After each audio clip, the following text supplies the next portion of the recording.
मराठवाड्यात डिझेलचा प्रचंड तुटवडा भासायला सुरुवात झाली आहे। डिझेलसाठी आता शेतकरी थेट नाशिकपर्यंत पोहोचलेले आहेत। नांदगावमध्ये डिझेल घेण्यासाठी तोबा गर्दी उसळली होती। कॅन आणि ड्रमच्या पेट्रोल पंपावर रांगा लागल्या। राज्यात इंधन टंचाईचा सर्वाधिक फटका हा मराठवाड्याला बसतोय। अनेक पेट्रोल पंपांवरती नो स्टॉकचे बोर्ड झळकू लागले। डिझेल मिळत नसल्याने शेतकऱ्यांचे खरीपांच्या मशागती सुद्धा खोळंबलेल्या आहेत। मराठवाड्यात अनेक तालुक्यातील शेतकरी डिझेल घेण्यासाठी नाशिकपर्यंत पोहोचलेत। नाशिकच्या नांदगाव तालुक्यातील पेट्रोल पंपावर सध्या गर्दी आहे। अक्षरशः कॅन आणि ड्रमच्या मोठमोठ्या रांगा या पेट्रोल पंपांवरती लागलेल्या आहेत।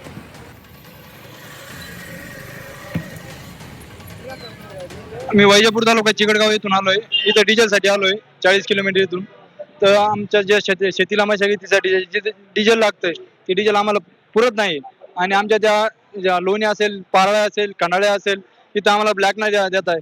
ते म्हणताय डिझेल घ्या, ऑइल घ्या, डिझेल घ्या देतो, ऑइल घ्या डिझेल देतो, पण ऑइल घेऊन पण डिझेल देत नाही।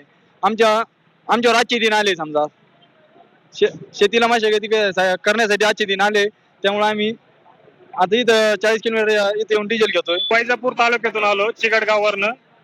आमची अशी परिस्थिती झाली का नाही, तळ्यात नाही मळ्यात राहिलो आम्ही। म्हणजे इतका अवघड परिस्थिती झाली का पार फाशा घ्यायची पाळी आली शेतकऱ्यावर।